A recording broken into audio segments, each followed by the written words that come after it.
Murnoota siyaasaa. Murnoota siyaasaatiin waan tokkoon gorsuu barbaada. Boru biyya bituu hawwii qabdanii miti qophaa'aa akka itti biyya bulchitan. Tarsiimoo qopheeffadhaa. Imaammata qopheeffadhaa. Jaarmaa qopheeffadhaa. Biyya bittanii. Nuti wajjin dorgomuu hin barbaadu. We are professionals.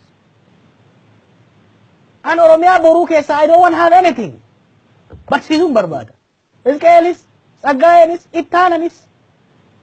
Ijoolleen biyya jirtu iyyuu warri qeerroo kunuu warra boru kaadree ta'uu barbaadu. Warra boru liqaambaa bulchaa aanaa minaamin ta'uu barbaadu. Nuti ogummaa ittiin baranneen uummata keenya tajaajiluu barbaadna. Qabsoo amma itti deemtuun nuti beekumsaan barnoota qabnuun uummanni keenya biyya keessaa immoo hojiidhaan ittiin deemaa jira. Hin jeeqina. Let everybody do what they are best at. Nuti waan itti beeknuu fi waan nuti besti itti taane itti hojjetaa jira.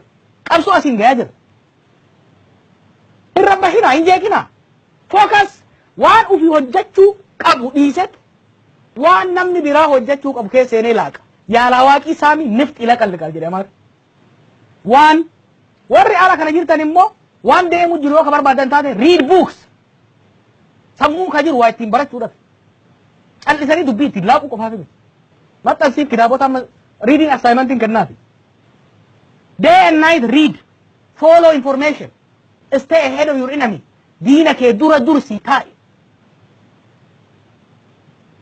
Humna mootummaadhaa kan waraana qabu, kan research institute adda addaa qabu, kan waa hedduun nu caalu, kan faranjii waan addaa qataree hojjechiisuu danda'u, kan chaayinaa qataree hojjechiisuu danda'u, kan caaluu ni dandeenyu sammuu keenya qofaan.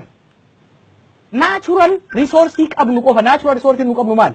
Teessuma lafa keenyati, ummata keenya, sammuu keenya. It is shame Oromoodhaaf har'a mo'amuun. Gaafa dukkanaa baroota 50 dura barnoota xiqqaa qabuun uummanni keenya Hayilamaariyaam Gammadaa faan, Maammoo Mazammil faan, Baaroo Tumsaa faan dukkana keessaa uummata keenya as baasan. Har'a kumaatamaan miliyoonotaan hoggaa barannee jirru keessatti mataa keenya weestii goone ganda keessa deemnee waree afuufuun shame Oromoodha. Use your brain for your people. Kanaaf fayyadama. Murnoota siyaasaa hundaaf immoo qabsoon karaa gaarii irra jirti. Sammuudhaan hoogganamaa jirti. Istirateejiidhaan hoogganamaa jirti. Warri argaggeessaa jiru including ijoolleen OPDF keessa jirtu aangoo irra haajaan qaban. Boru nugusa isin keenya ol fuunee kursii irra isin keenya. Barcuma irra tolchine because we are not interested in that. Okay? Arra hin jeeqina qophaa'aa biyya bulchuudhaaf. Tarsiimoo qopheeffadhaa, imaammata qopheeffadhaa. Oromiyaan boru ka warra aangoo barbaaduti. Oromiyaan boru kan uummata bulchuu danda'uuti. Kun warra OPDF illee laallata. Warra amma gamaa gamana deemee jijjiirama kanaa wajji deemuu didee wayyaanee jala deeme. Namni dhufee kursii irraa isin ari'uu deemu hin jiru. Boru warrumaa biirokraasii qabu kanatu bulchuu ta'a. Irra waggaa 3 irraa waggaa 10 irraa illee kanuma haasa'a. Ofirra hin mil'atina. Boruus isintu bulcha uummata. Warri hayyoota, warri akaadaamikii, warri aktivistii nuti biyya bulchuuf we are unfit. Hin qabnu. Treeningii sanis hin qabnu. Hawwii sanis hin qabnu. Kanaaf hin cinqamina.